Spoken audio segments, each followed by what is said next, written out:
Thank you so much for joining me on the Southern Report. As you can see, I have parachuted in safely and all ankles are fine. And I can just see that my next guest has parachuted safely in as well. And I thank you that we can have a giggle about these things when we play these bits of footage because it is good fun. But thank you. I am absolutely delighted and thrilled to bring on my next guest.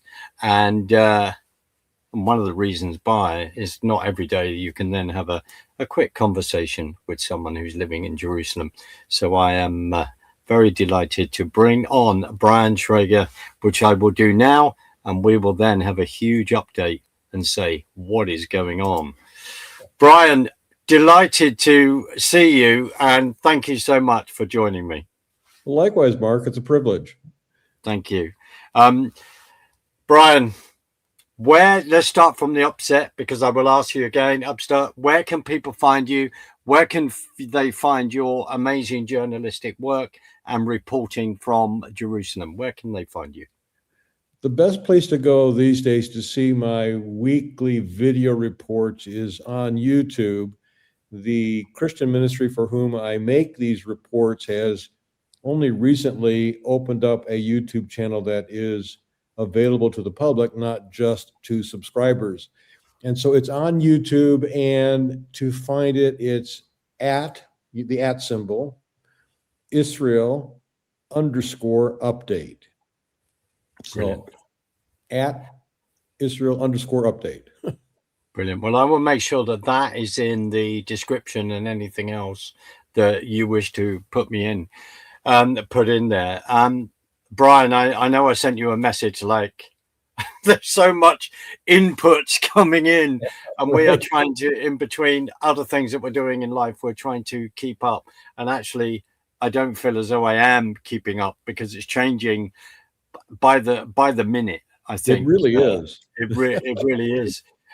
You have just done an excellent interview with a friend of yours, Eric Mandel, who was over for 11 days. And it was a great interview because of the information that you and Eric were discussing. And I think we need to be brilliant to springboard off that because of the concerns, understandably, that we both had.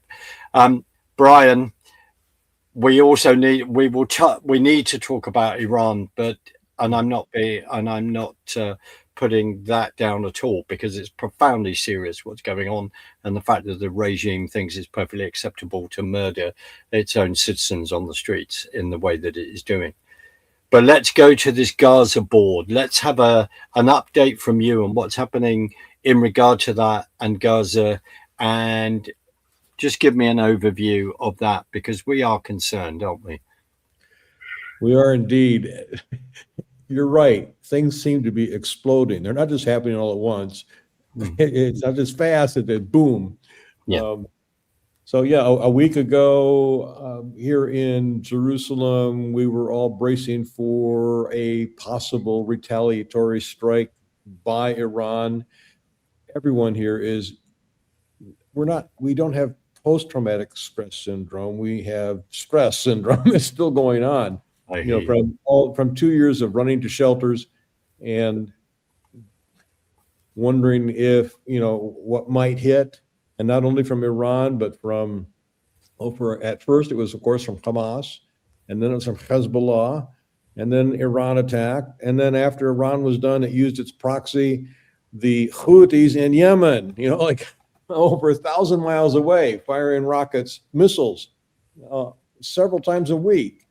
And it's just been crazy here. And so when when the U.S. pulled its personnel out of bases in the Middle East, and a number of countries also had sent notices to their citizens to leave Iran ASAP, it sure looked like an attack was coming. Trump had promised that help was on its way. So we were waiting and nothing happened. And even though we were sitting here in Jerusalem and in Israel and, worried, concerned, I guess, about what we might have to do going to the shelters again, there was also a bit of disappointment. Like, is this a missed historical opportunity? And in the days that well, this was the big story. And then all at once, it kind of diminished because nothing happened. And so the question here is why? Why didn't Trump attack? We don't know. We don't know all that's been going on behind the scenes. We don't know how much we're being told that is perhaps deliberately misleading. We do know that he has sent two U.S. super carriers toward the Persian Gulf. One has come from China, which might concern Taiwan, I suppose. Yeah. Yeah. But he didn't. We got two super carriers coming within range of Iran. It looks like he's keeping, like the U.S., Trump is keeping options open. I don't know that he has made a final decision, but he's certainly keeping options open about what he can do. And there is some concern or some thought that perhaps he didn't take action last week because there was just a lot of uncertainty about whether or not it would in fact topple the regime or create a quagmire from which it would be very, very difficult to extract themselves. The U.S. and even Israel perhaps to extract it themselves. So what everyone likes and would prefer is a very, very quick strike with a high degree of certainty that the government in Iran would be toppled and not replaced. Like if Khamenei ran away, we don't want to see the IRGC taking over. Yes. Because the IRGC would probably be even more inclined to wage war against Israel and others and do terrible things. So that was on our minds. It was like completely occupying our minds and hearts here a few days ago, and then all of a sudden it disappeared. And then what appeared on the map just all at once is Trump's Board of Peace, which is supposed to govern what is happening in Gaza and build us, lead us into so-called phase 2. So in Gaza, Hamas is still very much alive. I don't know. I mean, it's crippled, but it's rebuilding. It has hundreds and hundreds of tunnels remaining in that section of Gaza, which it still controls, which is like, I guess, 40% of the landmass. But while it's only 40%, like 90% plus of the Gaza population is there under the thumb of Hamas. So they have all of these tunnels. They are rebuilding their arsenal, and they are not disarming. They're refusing to disarm. So, and they're still holding a hostage. I mean, there was not supposed to be any movement toward phase 2 of the peace plan until all the hostages return. Well, we've got one remaining, the body of a hostage, and it's not been returned. And the feeling is here that they could do it. They're just dragging their feet. So anyway. So here comes, the Board of Peace, and the Times of Israel published, I think it was like the first to publish the charter of this organization. And wow, this is about a lot more than just Gaza. Brian, when you're talking about how much Hamas is still in control, let's put it in the context where we've talked over the last 2 years and more, the amount of the tunnel system, the amount of miles, kilometers of that, the equivalent to the New York subway, the equivalent to the London Underground. And if you're turning around and saying they have still got X amount left, that is a considerable amount of tunnels that are still there. And as you quite rightly said, phase 1 was Hamas supposed to be disarming. Well, I've got a bridge to sell you, because that ain't happening, is it? No, it's not. No. And it's not only rearming, it's absolutely refusing to budge in terms of giving up surrendering its leadership. There was talk just today in the news about some of the political leaders are looking to exit Hamas. But the caveat is none of the military leaders are at all willing to do so.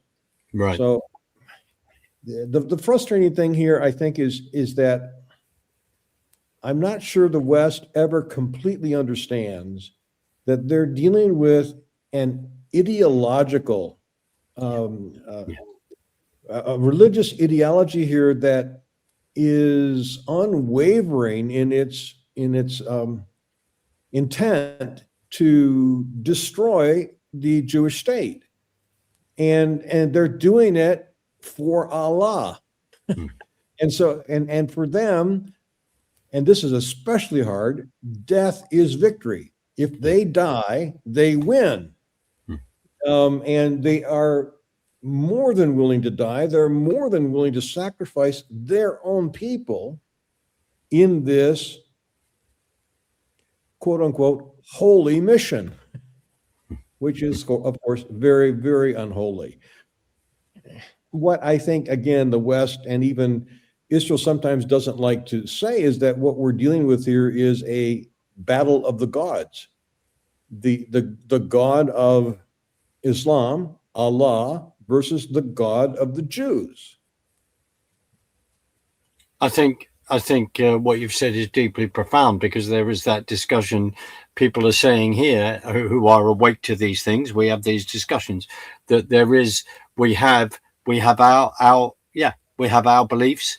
There is a fight between Judeo-Christian culture, between Marxism, and, as you've just said, between Islam. And it's not a subject that people really want to talk about and be honest about, because that, you quite rightly, you bring that, you've said it, that is what's going on. And I think you're absolutely right to say that the West does not understand, or refuses, frankly, to understand this, the ideology or the mentality of people that we're dealing with in this situation. So let's just remind ourselves, from the awful events from the 7th of October, 247 hostages taken, 1,200 or just over that people murdered in heinous circumstances. And as you know, I've been down to the Nova Festival Memorial. John Haller and I were down. We were at the Christian Media Summit. We went to the kibbutzim near Oz. We stood outside the Bibas family. I'm home, what was left of it. And to say that within that kibbutzim, 200 people are taken, or 200 are murdered. About 200 people were murdered in that kibbutzim.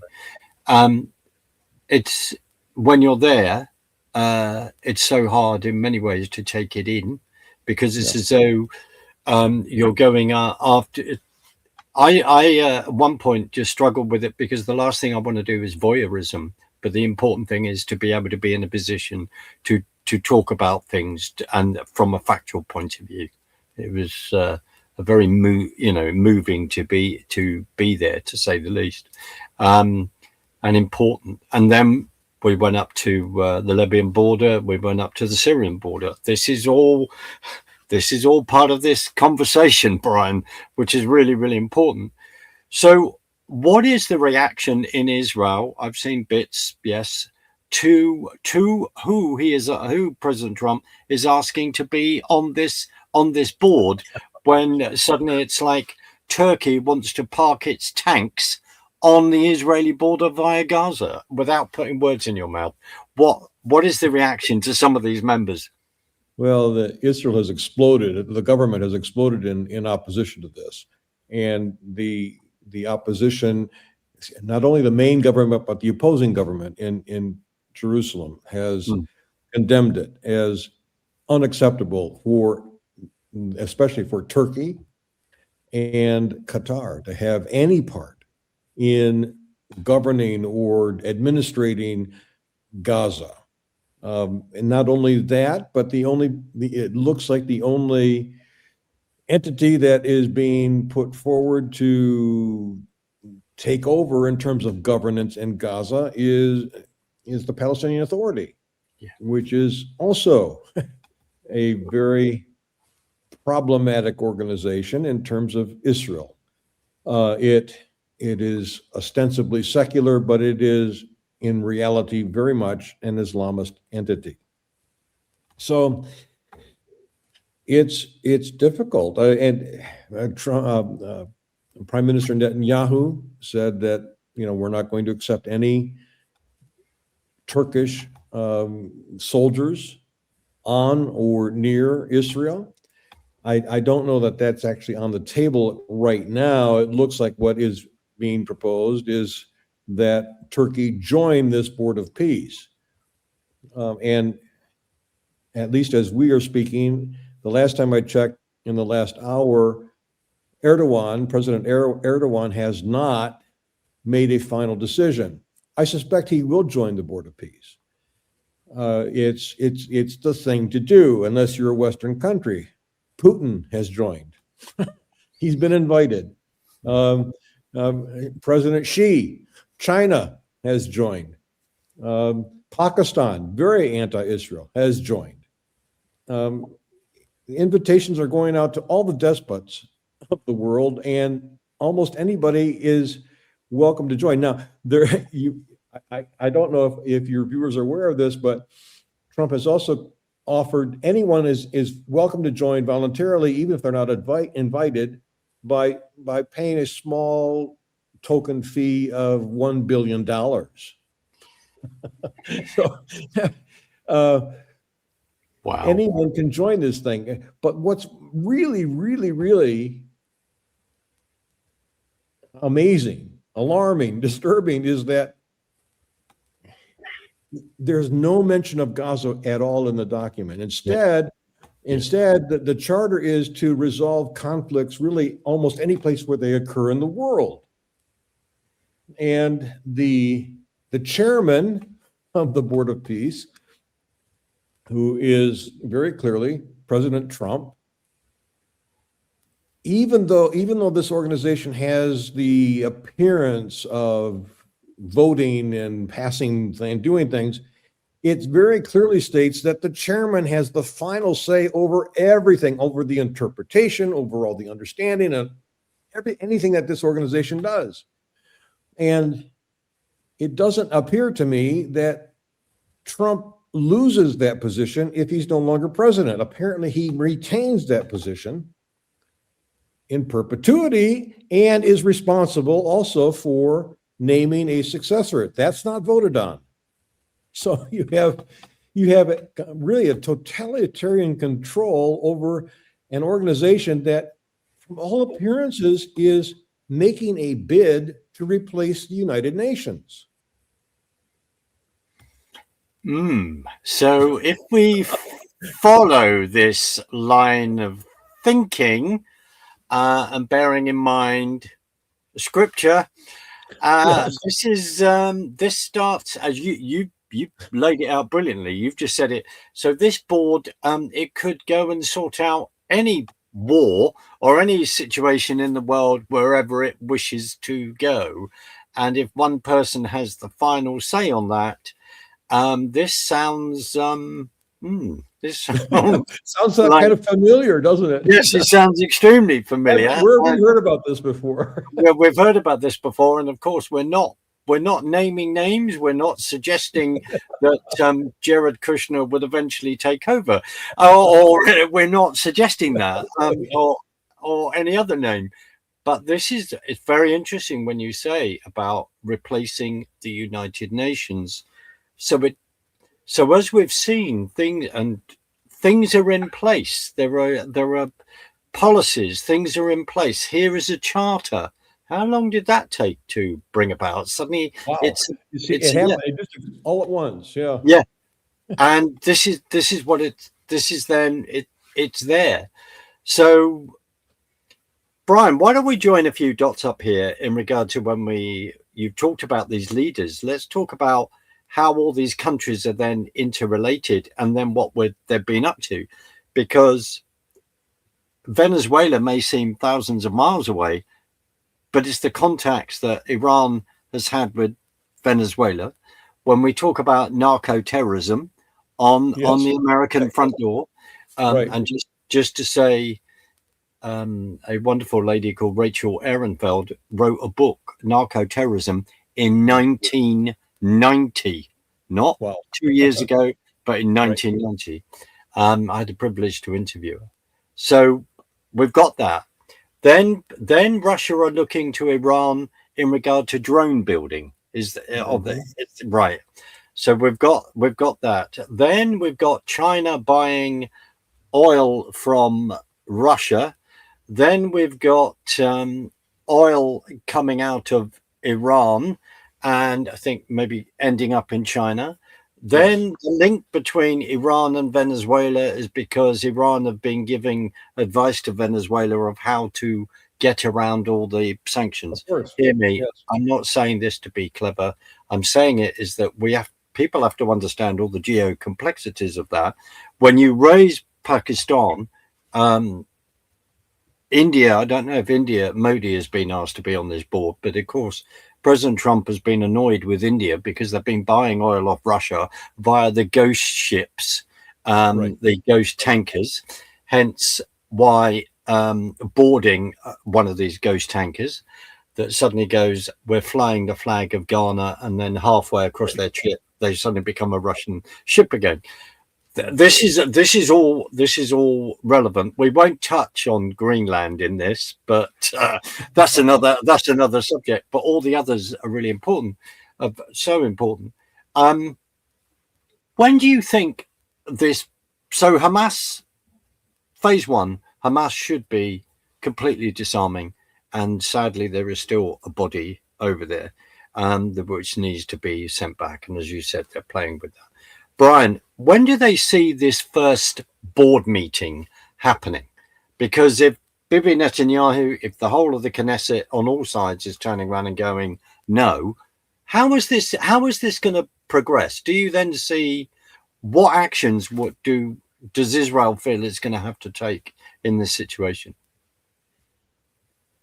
Well, there is an executive board of the Board of Peace, and that's a very few individuals that include Witkoff and others. Jared is in there too, and a few other. I think Tony Blair is in there. And so the one of your guys, right? Yeah. Yeah, and so they seem to be like the star chamber people of this group, the ones that actually are making the big decisions, with the big kahuna at the top being the chairman, who has absolute authority over everything. In terms of when this will actually kick off, I think in a way we're watching it kick off right now.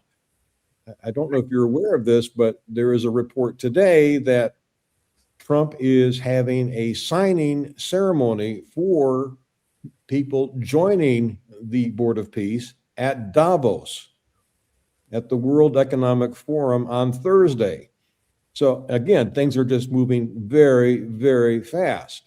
It strikes me that Davos is an ingenious place to launch and promote this Board of Peace. And by the way, the U.S. is sending a whole volley of representatives to Davos. They're moving in to almost take it over in this current meeting that's taking place right now and continuing this week.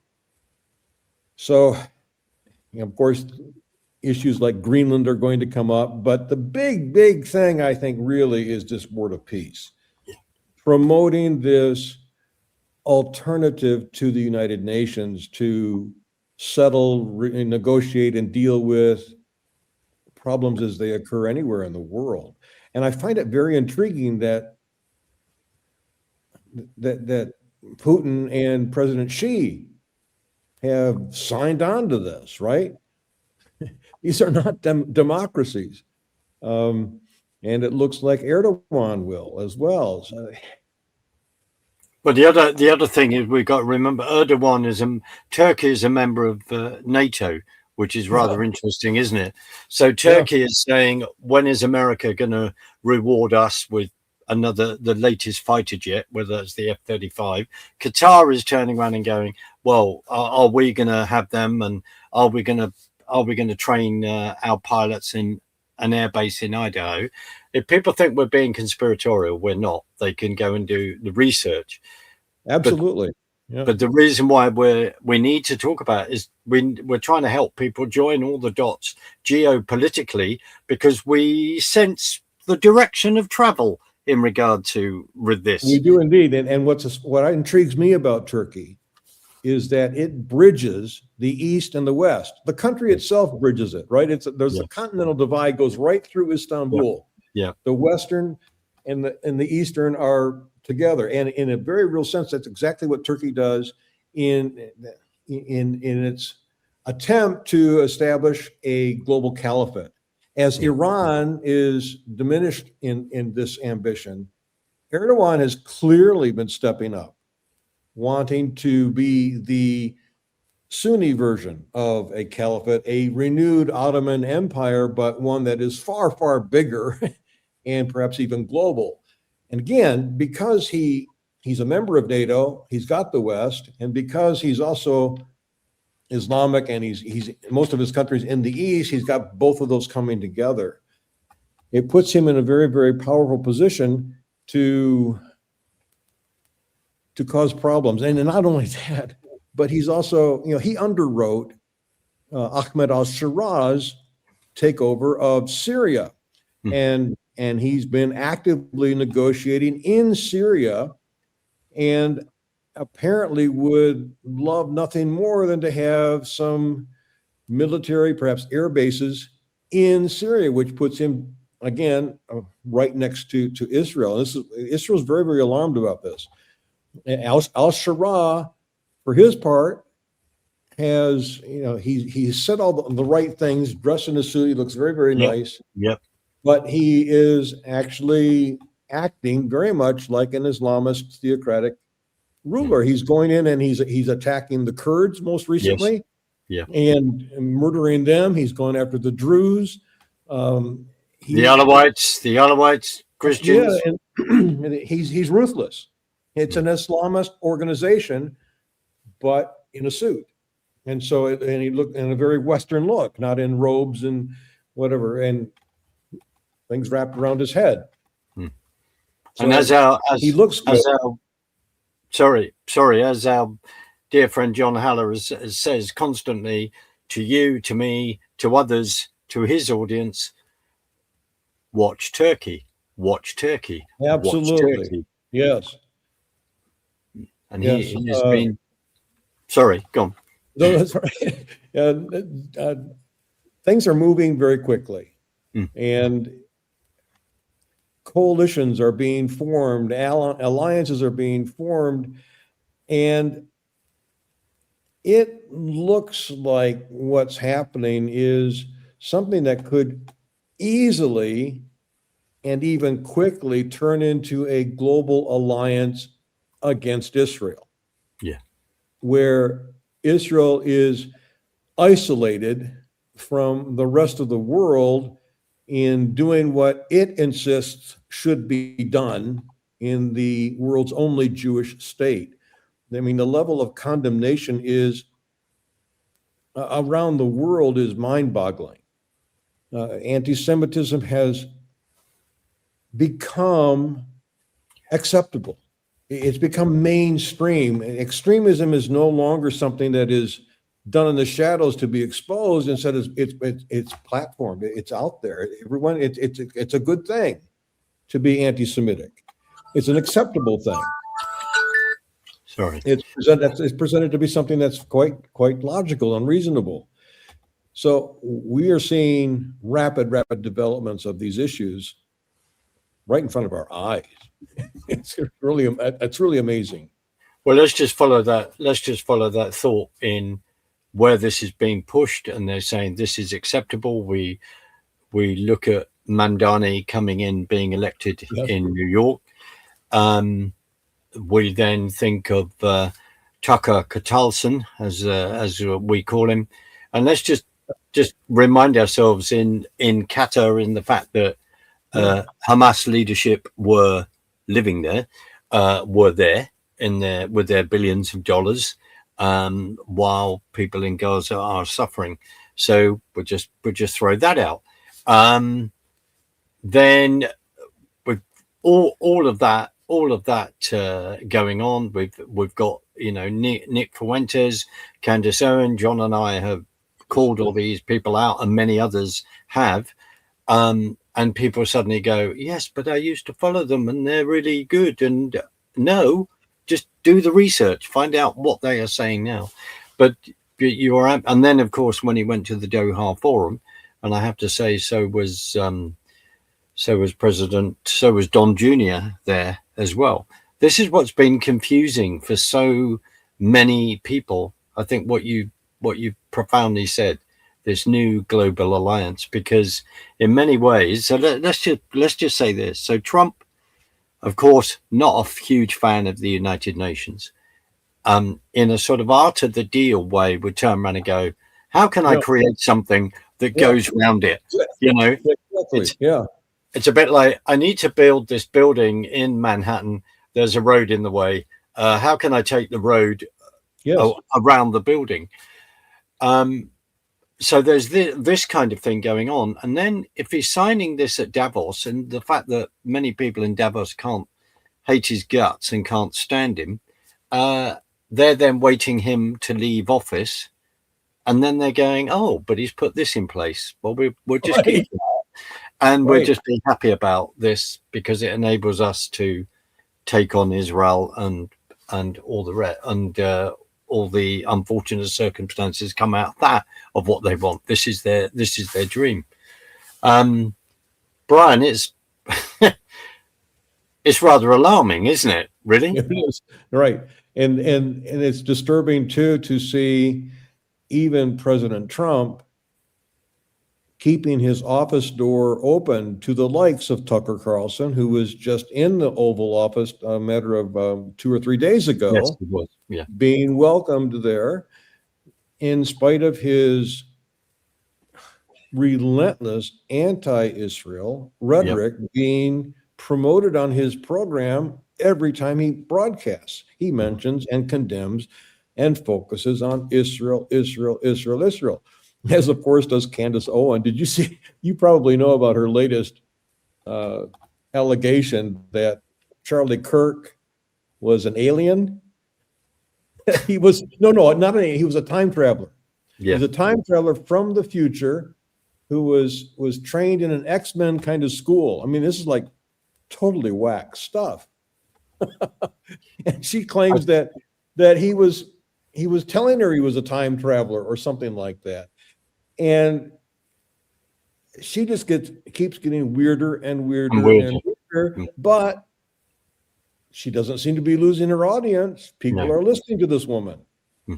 That's crazy. Well, the Bible says, I'll hand you over to your own delusion, and the delusion is getting worse and worse and worse. Brian, what about the fact that, you know, President Trump has then had Jelani Al Jazeera, you know, the leader of Syria, inside the White House going, I can do, you know, he's a strong man, I can do business with him or whatever. I mean, this is, to me personally, this is not acceptable.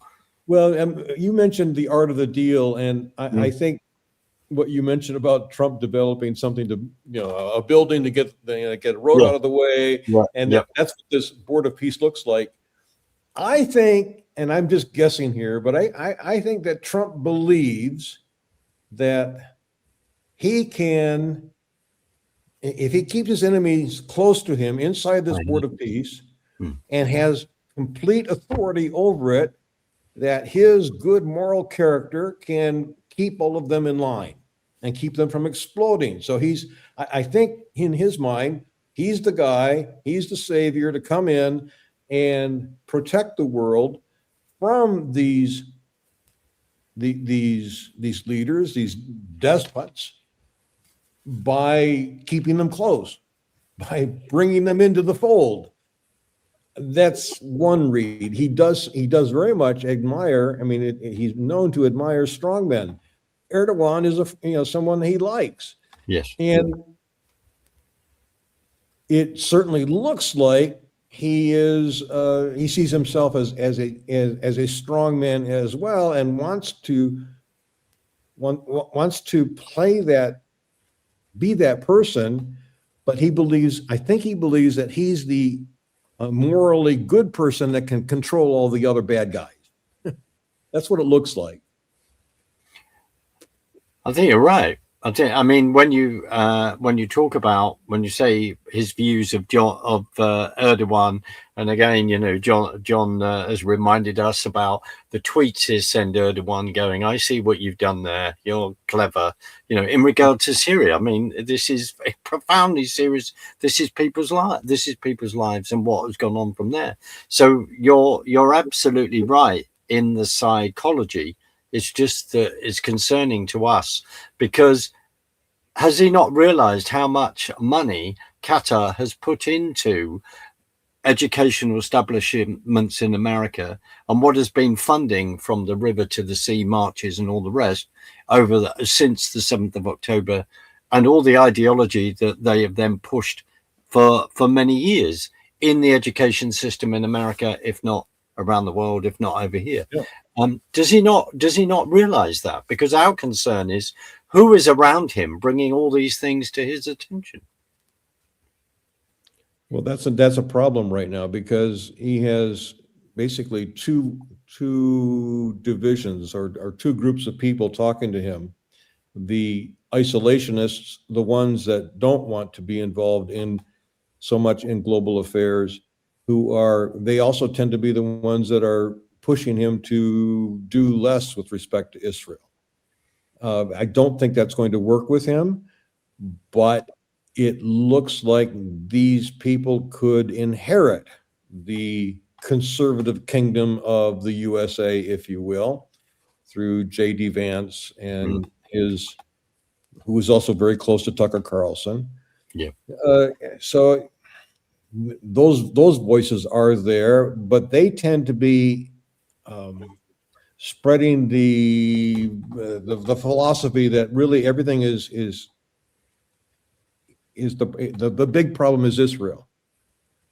Then you've got others who are pro-Israel that are very much in his ear as well, and that includes a lot of Christians in the U.S., most of them evangelicals, who stand very, very firmly with the Jewish state.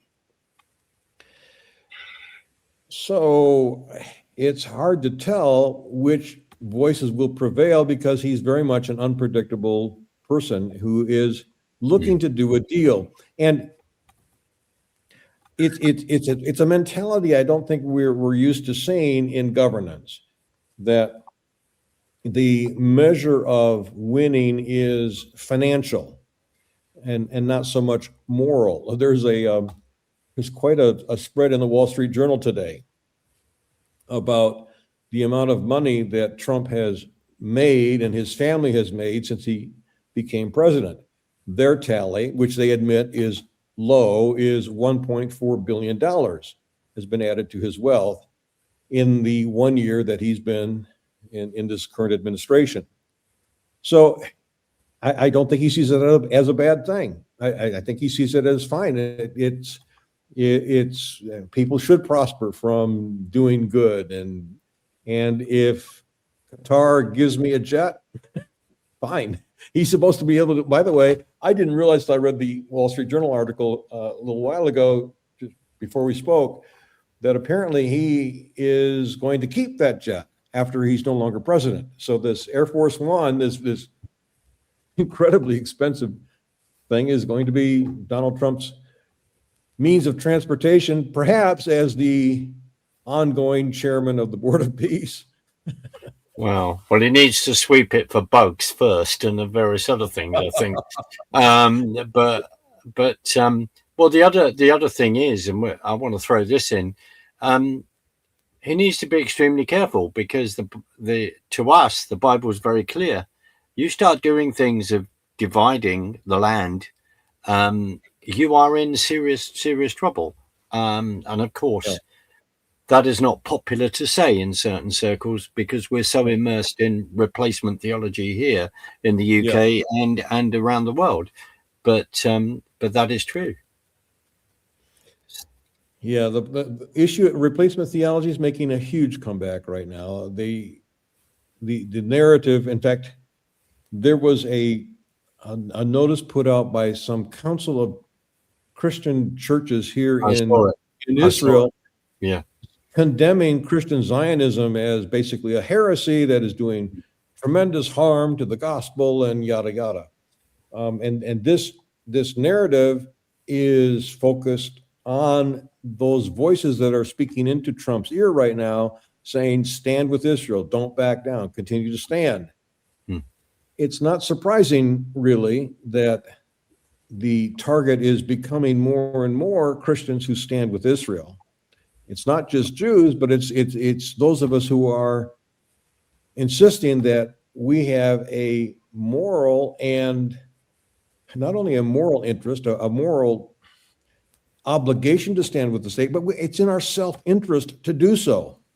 Because when we stand with Israel, we prosper. That's not just a Genesis 12 thing, it's a reality. Yes. Yes. Israel is providing the world, and right now, especially the West, especially the US, with technological, medical expertise that is enriching literally the world and is improving the life of people around the world.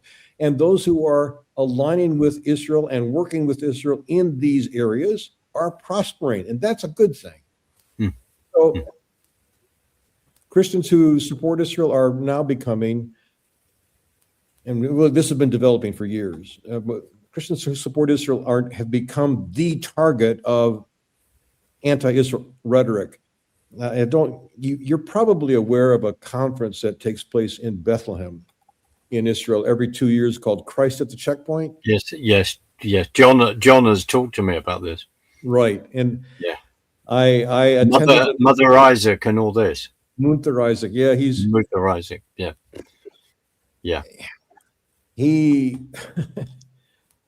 His narrative, his anti-Israel narrative, his replacement theology narrative, is really his liberation theology narrative. Yes.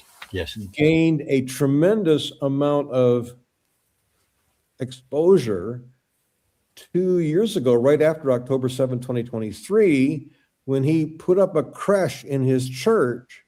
The city of Bethlehem decided not to celebrate Christmas. It didn't put up decorations, but in his church, he put up a creche with the baby Jesus wrapped in a keffiyeh in the rubble of Gaza.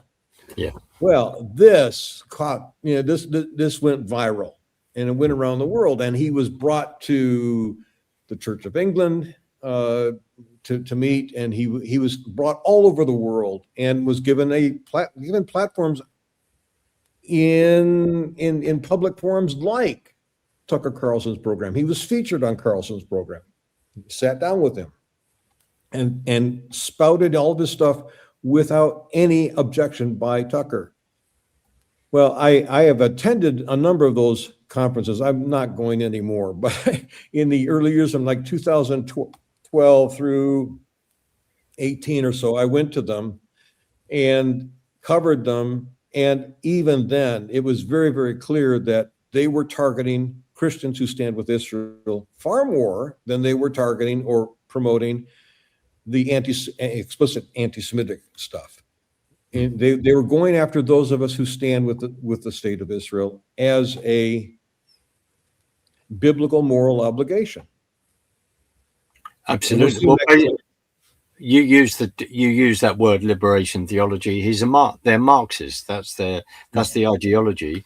And just to throw in something, it's a shame I haven't got it to hand, but there's a little booklet I have of liberation theology orientation, and it was written in 1984 by Gustav Gutierrez.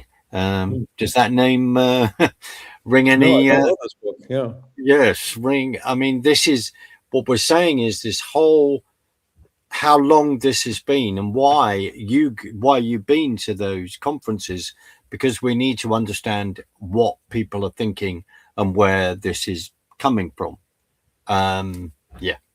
That's why it's really, really important. And also, another big thing, a corollary to that, is that I saw Christ at the Checkpoint from the beginning, aiming at millennials, at the younger generation of Christians, and they are exactly the ones we are losing. Yeah. They are buying into the narrative of Palestinians as victims of a big bully called Israel.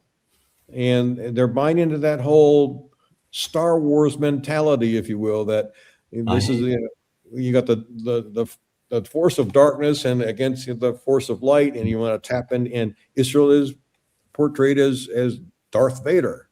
Yeah. And by the way, that's also how Palestinians see themselves. They don't see themselves as Darth Vader. They see themselves as the Luke Skywalkers, as the ones going up against this evil force. And they buy into that narrative. And it's been drilled into their heads now for 20, 30 years without anything to offset it, really. And so even those who are Christian Palestinians who are in the schools are getting fed this stuff. So wow. It's not just about Israel. It's also about those of us who are believers in Yeshua and honor him as he is, as a Jew, and honoring his human family. How can I have heard Christ at the Checkpoint people say, oh, Christians who support Israel make Israel an idol. It's Israel instead of Yeshua. No, not at all. How can you, when you got married, you needed to get along well and care about your spouse's family. That's part of what happens when you enter into an intimate relationship with someone. You are entering into a relationship with that person's family as well. And that's exactly the case with those of us who worship Yeshua. We are in an intimate relationship, not just with him, but with his human family. And he is very, very clear about how he regards our responsibility to treat that family. Well, a brilliant way of explaining that, Brian. It really is. And what is very interesting when you're talking about the young people and how they are influencing them, I presume they're not going through the history and the fact that the Jews are always been in the land, and they're not talking about that. They're not going through when the UK, Britain was given the mandate. They don't go through the history at all of whether they're even throwing up things like the Peel Commission, etc. They're not going through history, and then the establishment in 1948, how that came about. But they're not going anywhere near that. They're not explaining what Abbas is in his fifth term of one term, into his, not describing that, not describing where the KGB has been influential in regard to Arafat, in regard to Abbas. I'm not saying this to be clever. What I'm saying is that history and knowledge of why we reach points is so important. We need to understand all this, because we've seen the classics, haven't we? Could you name the river and can you name the sea? And why are you holding that up? We've seen that in capital cities and other cities around the world. It's appalling. And I suppose someone, people often quote this. Is it Mark Twain that says history rhymes, right? Mm-hmm. It's not necessarily about to repeat itself even, and I don't want it to do that, but we're seeing this rhythm when you were talking about the total rise of anti-Semitism. There was a march. There's a sign here behind me. There was a march against anti-Semitism last year, around about September, and we were there, but there were only 70,000 people on the streets of London. There should have been far more. There were Christians on that march as well. There should have been far more. But you are right, as in we've got to know our facts, and we have to push back all the time. And reaching young people like that, it is a struggle, because how can people? I know there are young students groups that go into universities to then tell the truth, but which takes a heck of a lot of courage. But yeah, sorry. And so let me maybe kind of move toward a close on a positive note. I recently had occasion to encounter on a weekly basis a Palestinian young woman in a business context. And she is a Christian. And when no one else was listening, she began to ask me questions, and I got to know her. And she began to tell me what a big impact Charlie Kirk had on her life, and in fact had provoked her to question everything that she'd been taught in her education and school system, all of the anti-Israel philosophy. And basically, without any other outside influence, she has rejected all of that, which is remarkable. I was telling her, this was amazing. This is the kind of thing we pray about, right? We pray that God will intervene and enlighten. And he does do that. He does do that. What an encouraging story, Brian. And one thing, very moving. That's one of the things to pray for you, that you just have more of an opportunity to have these conversations, because that's the key thing, isn't it? It is that dialogue and bringing the information forward. Well, that's amazing. Well, so I couldn't help but thank God that that there are people, we don't see them because they're not, they aren't big names. They're not social influencers. We don't see them on YouTube or whatever social media, TikTok, whatever they like to use. But in minds and hearts, God is still working. He where there's an open door, where the door opens up, he's ready to move in when he's invited. And I saw that in her and still see it. And I find it remarkable and very, very hopeful. I think that's something, I think there's an opportunity, unless you've done it, for you to write about that, because it is really, really encouraging. I mean, there have been other young people that have been on YouTube that said, I used to believe this about Israel, but I now don't. I've looked at things and my mind has completely changed. And also thank God for some of these young YouTubers that are just doing unbelievably incredible work. Yes. And how they are engaging from Israel around the world there, within that environment, and with people, with other people, and actually changing their minds. It's incredible. Brian, it's been an unbelievably amazing conversation. We have gone so much around so many different subjects, and I want to be able to do it again regularly with you, because it's just been fantastic. And where can we find you again? Can you just remind? Well, I am the organization for which I am doing weekly reports is called Tipping Point. Yeah. And its website is endtimes.com. And I have been very, very thrilled with these people. They're solid. They're not extremists in any sense. They're very, very biblically based and rooted in Scripture. So endtimes.com is where my reports are officially filed.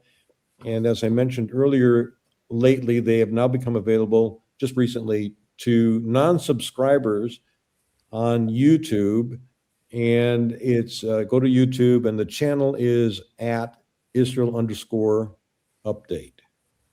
Brilliant. Thank you, Brian. Before we go, we've got a couple of minutes. Is there anything else that you want to say other than we need to keep praying for the peace and prosperity of Jerusalem and holding everyone in our prayers? But I'll just leave that. I do think it's important that Christians come and visit Israel as soon as possible. And not just looking at the stones and locations where things took place, but encountering the culture and the people here, as you did when you were here a few months ago, and you went down to the border of Gaza, you went to a few kibbutzim, you saw what had happened, and that is hugely important. It's so easy to intellectualize. Yes. The issues of our day, and not have them hit the heart. They need to hit the heart, and the only way that can happen, I think, is if we reach out, visit, and encounter people and situations with our own eyes. Perhaps the biggest objection that people have in terms of the possibility of coming to Israel is, oh, is it safe? And it's ironic, because I feel much safer here than I would in Chicago, or even in some areas of London. It is perfectly safe. Yes, there are neighborhoods you avoid. We all know that. Wherever we live, there are certain places you don't go to certain neighborhoods, but it is incredibly safe here. So don't let the fear narrative stop you. The idea that, oh, and by the way, the real danger in coming to Israel is not terrorists. The real danger to your life are drivers. I'll tell you, Brian, I'll tell you what, I totally identify with what you're saying. I feel safer in Israel than I do here, if I'm honest with you, to then be in Jerusalem particularly and see the amount of Israeli flags up. But actually the fact that people are really proud of their culture and their country. I'm not saying we're not over here, because there are many, many patriots over here, many people that also support Israel who are not Jewish and stand with Israel. But I get it, and I've had the privilege to be over in Israel twice last year, and I hope to do that again, and be great to meet you in person. But I would love that. Yeah. Brian, thank you. When you were here last time, I was sick. I couldn't make it to the conference, and so I was not able to meet with you. But I'm glad that you and Howler were together. No, it was great. It was great. John and I had a very good time. It was an amazing experience. But no, it was good. It was good to be. I'll just say this: it was wonderful to be on the back of a coach listening to John's jokes. You know how dry sense of humor. So we're just. There's never a problem of silence when you're with John. I agree. I need to play us out, but stay there and I'll say goodbye to you over the other side. Thank you, sir. You're welcome. Thank you.